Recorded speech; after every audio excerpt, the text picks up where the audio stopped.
That's right. You guys will come with me. So I have my chapbook, and then I have this anthology that Andrea Gibson put together.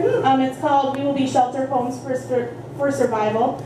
It has about 60 poets in there. Megan Valley's in here. Karen Finney-Frock is in here. Sarah Kay. Who else do you guys know? Jared Paul. Yeah. There's a lot of really great, talented people in here with a lot of really interesting poems from things from feminism to cancer to there's a poem by Amy David about visiting the Indian reservations in South Dakota with Jewish summer camp.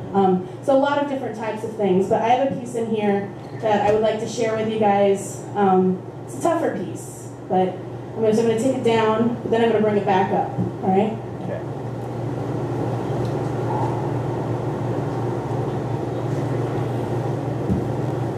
Guide to surviving your mother's suicide attempt. Be prepared for follow-up questions. People don't let you stop with your mother in the hospital. They want to know about the prognosis. They want to know about the cure. Be prepared that people can't handle the truth. You can't go all Colonel Nathan Jessup on them. This is not a make-believe courtroom, and you are not Jack Nicholson. Be prepared to tell the truth. Or be prepared to lie. Hint. Lying is easier. Give your mom an easy cancer or maybe diabetes, something chronic, not completely debilitating. You'll need a reason to worry about her for a while. Brace yourself for the sting of tilted heads, the sighs, the soft taps to your arm. If you decide to say it out loud, my mother tried to kill herself. Don't make jokes. I know this helps you, but this is about them, not you, not her. The story becomes normal. You decide just how much to share, what to keep to yourself. Describing the scene in the backyard like it was an episode of Cops makes it more accessible. This is not their mother. They've never had her homemade buttercream frosting. They've never stayed up late with her sharing popcorn from the special popcorn bowl. They've never sat on the edge of the bed washing her pushed fabric through the sewing machine. Don't describe her eyes. How scared they looked. How empty and scared they looked. How dark the skin around them was, dark and thin and damaged to her fingers, her hands, how they fidgeted, how they pulled at her sweater, how they felt when she grabbed your face, turning it in different angles as if she was looking at you for the first time. Do not tell them about the journal. How she called your father a monster. Describe the details of her suicide. This is too personal. Don't even mention it to your father. He's already forgotten what he read. Whatever you do, end the conversation by telling them everything is going to be okay, even though it won't. They'll need closure, a reason to not have to call you, a way out of this whole uncomfortable mess. Woo! Thank you guys so much for coming with me on that. I appreciate it. It's a piece that the Slam team did. We turned it into a group performance this summer, and it was really an amazing experience to do that with them. So it's pretty cool. The best April Fool's Day joke I ever played was the year I called my mother and told her I'd gotten married over spring break at the Elvis Chapel of Love in Graceland. She was pissed. Not so much that I'd gotten married, but that I'd gotten married without her. The Elvis theme, the guitar-shaped swimming pool at the hotel, the chili cheese fries for dinner, none of that mattered. Now, I'm not saying you shouldn't believe anything I say. I'm just saying that once I had a boyfriend who offered to finance my poker career because of my ability to keep a straight face. Now, he was a good liar, but horrible at cards. I will do everything I can to protect you from my feelings, my disappointment. I am horrible at remembering jokes, but so good at finding ways to make you laugh.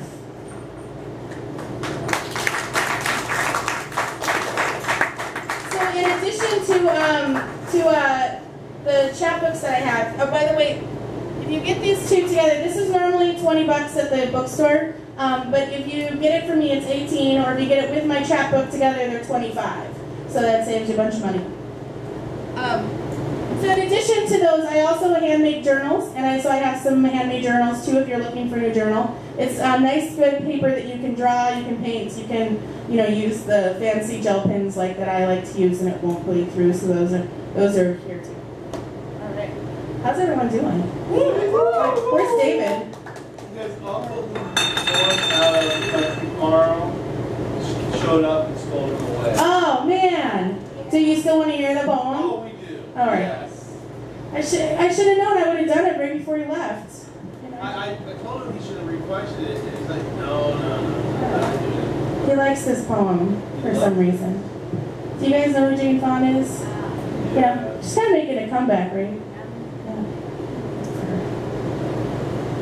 This is called Jane Fonda Ruins Everything.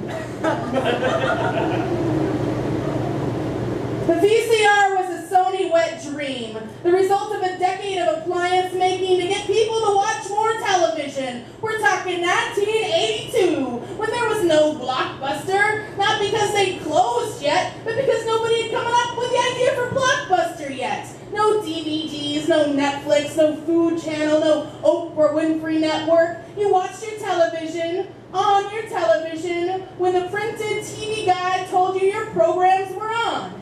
And cartoons only existed on Saturday mornings. It was awesome. And then Jane Fonda showed up in a jazzercise class, looking cuter than her aerobics instructor, and someone got this idea that if they take Jane Fonda, wearing a pink leotard and leg warmers, doing exercise to music, they can maybe sell a few videos to housewives who were too busy or embarrassed to go to the gym. And sell they did. 1 million copies of Jane Fonda's workout video in 3 short years. And VCR sales skyrocketed, and spandex manufacturers went bonkers, and ladies' headbands flew off the shelves faster than home permanents. And 19 videos later, 17 million video sales later, American women still feel fat.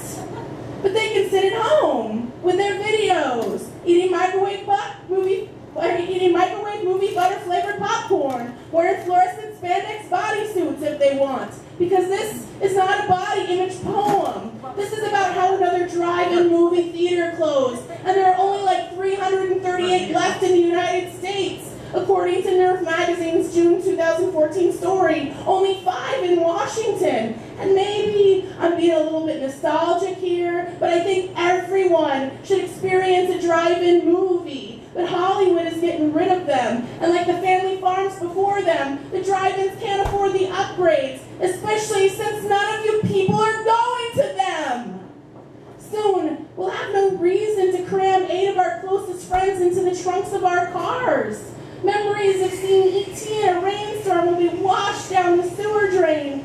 Grease, the movie, will become more obsolete than Grease, the musical. But this isn't a poem about how video killed the radio star. It's about how Jane Fonda ruins everything, like patriotism and realistic expectations. I will never look good in spandex or secure my father an Academy Award by buying the rights to the screenplay that will become my mother's favorite movie and directing him in the starring role. I will never cause a boom in the world of home appliances while simultaneously destroying an icon of American teenage makeout culture on a fluke. I don't even know how Twitter works. I haven't taken a ballet class in like 27 years, or acted in like 20, or permed my hair in like 19, or worn spandex like ever. I'm out of chances, people. I'm outdated technology. I'm a fluorescent sock caught sat in the rusty chicken wire fence around the drive-in movie parking lot. All thanks to you, Jane Fonda. All thanks to you. Oh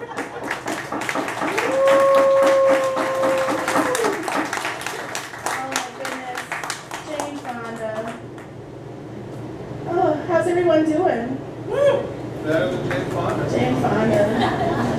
Yeah.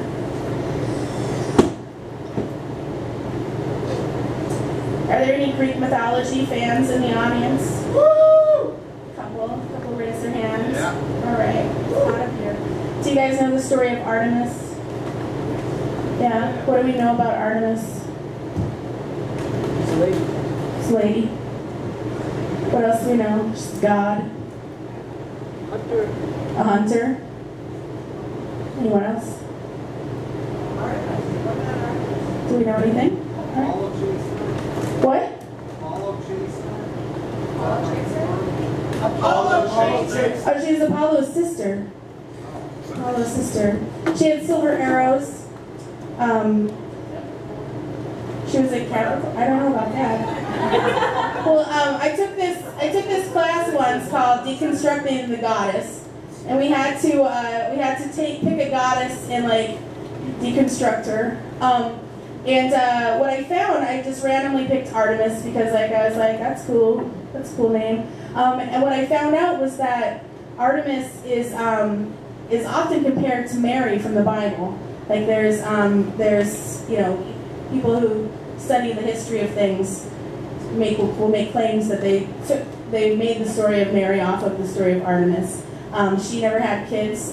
She was supposedly a virgin. She protected the animals. But what I found was really cool is that Artemis was born on Mount Cynthia, which is where Cynthia comes from. And so they called her Cynthia and Artemis both. And the day that they celebrated Artemis was February 12th, which is my birthday. That has nothing to do with this poem, but I just thought that was cool. Self-portrait as Artemis. It was inevitable, you see. I have too much power, too many silver arrows, and with Apollo as my backup, I can't blame you for leaving. You'd seen me naked, and there was a chance I'd turn you into a wild boar, have your dogs turn on you, eat you alive. I heard the rumors. Men talk about women who refuse them pleasure. I got a bad rap, and nobody ever stops to question if I killed him that day in the forest. Who told the story? Not even you. Running.